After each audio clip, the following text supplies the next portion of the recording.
Colleagues, we've got Coach Manqoba from Colineros. Coach, your thoughts on the 90 minutes? Good afternoon, everyone, once again. I think the game came out very close to what we anticipated. It's just that the change of personnel and people that we were hoping they are going to start the match. But nonetheless, I think we had a very good start. We put them under a lot of pressure with our high press. I think there we should have at least maybe had 2 goals from those situations. But unfortunately, we did not take those chances up until we got one, which is very identical to the one that we got at the end as well. So, but credit must also be given to Chiefs. I think after 20-25 minutes of first half, we suffered. They were coming at us. They created a lot of good moments, and the goal they scored, we looked very, very bad defensively. Because when Gaston gets the ball in that area, already our aid has been drawn to the opposite side of the pitch. There's so much space, and he finds a nice vertical pass that caused a lot of problems for us. I was not happy with that. Then, fortunately, at halftime, I had to make changes to ignite the fire, because immediately after we scored, we started dropping and giving Otele much space and time to be able to switch play to Lilepo, to Solomons, and the game started to look clumsy because now we were covering long distances. Then second half, we improved on that. We realized that we needed a bit of tempo in the midfield, and that's when we brought Izuke and Manqoba at a later stage. I must say the young boy that we brought at right back was a forced substitution because Lukele was injured. But I was very happy with Manqoba. I think he played an exceptional game. In my opinion, maybe if he started the game, he could easily be amongst the contenders for the man of the match, because I think he was very instrumental in tiring Lilepo up and giving us more possibilities to go forward. Our second half was very strong. Again, we got good chances. The first one with Van Roy. The second one, I think it was Manqoba, unfortunately, not taking the best decision after beating Dover, going for just one touch, and after that a lot of cutbacks that were cut. I think boys could have easily given us another goal if he had just looked at and seen where Knox was. But overall, I think it was a brilliant performance, and I was happy with the mentality because the team fought and tried very hard to make life difficult for the opponents. We'll take questions. Sawubona mqeqeshi, ngihlakhala lisela Nqobeni. Mqeqeshi, bengibuka i-podcast this week, ukuvezile ukuthi yini oyilindele kwi-Chiefs, and mesibheka igame kwenzeke the same thing obuyilindele, and kule season usushaye kathathu Kaizer Chiefs. Mhlawumbe ungasho ukuthi kuwe 4 yebo. Saxolisa mqeqeshi. Yena wathathu qiniso. Umbuzo wami ukuthi mqeqeshi, ngabe sekulula ngaleyo ndlela manje ukuthi ulungiselele i-Chiefs, because a week, not even days, a week, you spoke about it nesingayilindela namhlanje, and yenzekile. You're excited with that? I wouldn't say it is because it's that easy. I think that sometimes we, as coaches, we have a responsibility to spend a little bit more time in understanding what the thinking of the coaches is, and what has worked for them and what has not worked for them, and maybe to drive the narrative of how you would want them to come at you, because sometimes the information that you share out there is in the public domain, and maybe you are trying to scare them not to go that direction because you want them to not to use maybe some of their best weapons because they are thinking that you already know everything. But the truth in football is that even if you were to know that Lionel Messi is left-footed and he's going to go to his left foot, it's the level of training and the mentality of the opponents and the understanding of tactics and maybe the structure being respected, because the goal that we considered, it was just one of those few moments where structurally we were imbalanced, because Gumbi, who played very well on the left channel, when he saw the ball played beyond Dlamini and Wando, he jumped to try and assist them. And when the ball was rotated to the other side, to Gaston, then it became very difficult for him to react. So it's not that it is that easy, but it's better when you know the composition of the team. Coach, Uzakay from Isolation. Coach, some of us didn't know what to say Manqoba or COVID from Wale. Because the process was in Batole and Jan, you know, playing the ball a team. I did not know how we got there.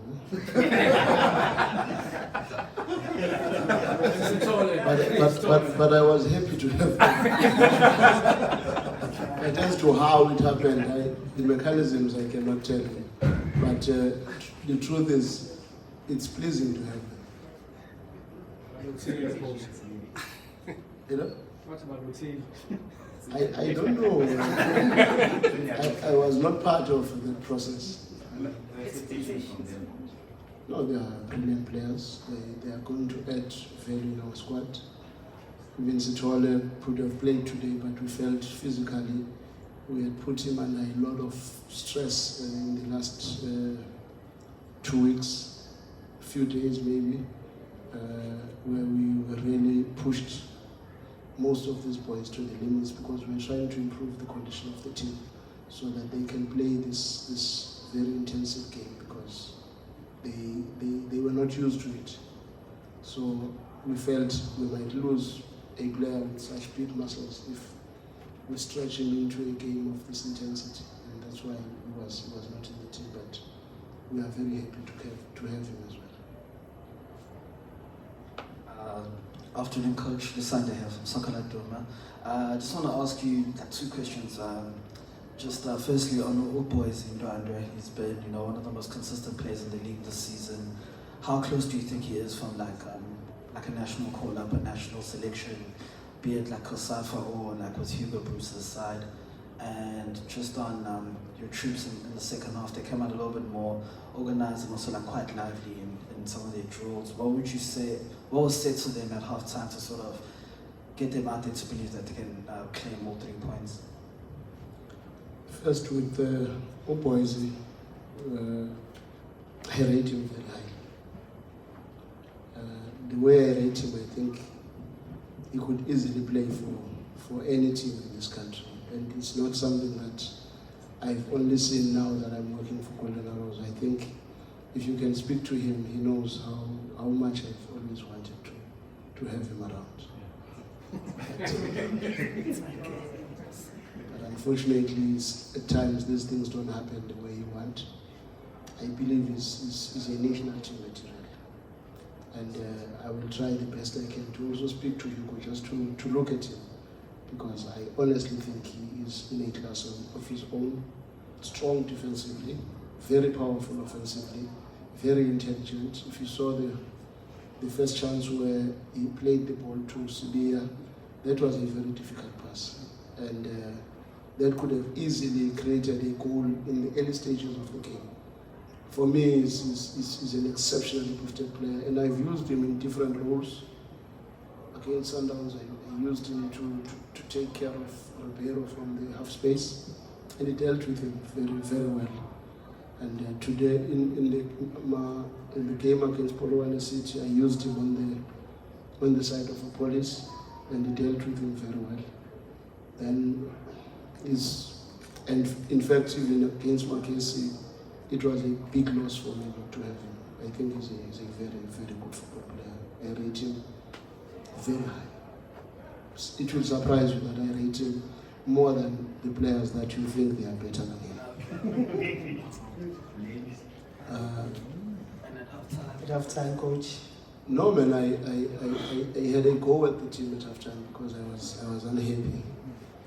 And my unhappiness was not because I thought the game was beyond us.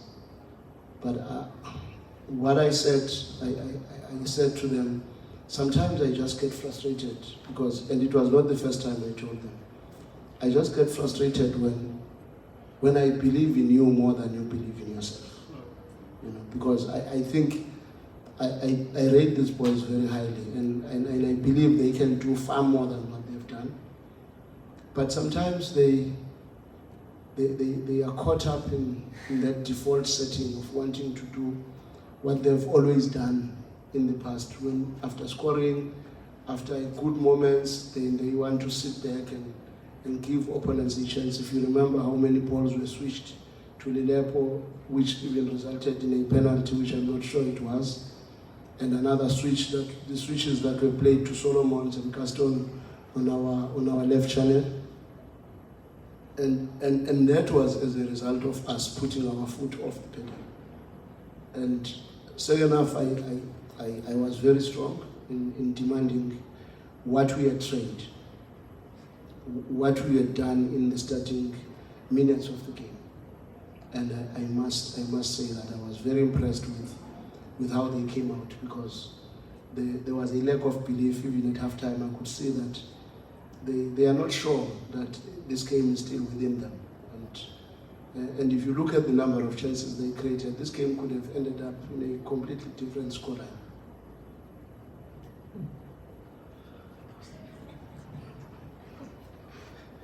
Hey coach, congratulations on the victory.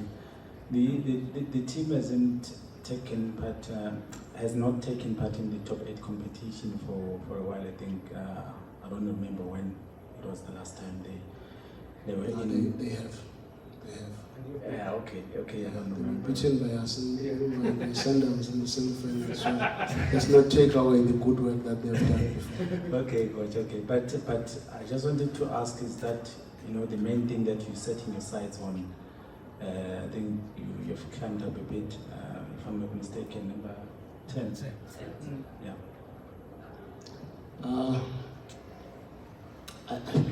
I don't put such targets on the team because then you make it very abstract. I always focus on the game that I'm going to play and try to give them the information that I think will be sufficient for them to win that match, because the process will take care of itself. What we have to do tonight is to make sure that we just stick to the process of trying to get maximum points. And I was very unhappy in the game against Makesi because I think they were cheated. We had a very bad first half, I must be honest, but our second half again was stronger. Then I want to win the next match, and the next match is also going to be as difficult, if not even more, against Chippa. So my responsibility as a coach is to prepare for one match at a time, and hopefully that will culminate into the team achieving whatever they might achieve if they collect as many points as possible. Coach, we're taking the last 2. Thank you. Coach, can I ask for your opinion on Knox? There's a lot of talk about all-time goal scorers, your Peters, Daniel Mambush, but Knox has gone quietly about his business, the all-time top goal scorer at Golden Arrows, if I'm not mistaken. What does that say about his longevity as well? He's another boy that I've always been fond of. And if I can tell you the secret, there is a striker that I signed. If I could not sign that striker in another team, I would have signed Knox, because he was number 2 in my list of strikers that I thought are potent enough to cause problems.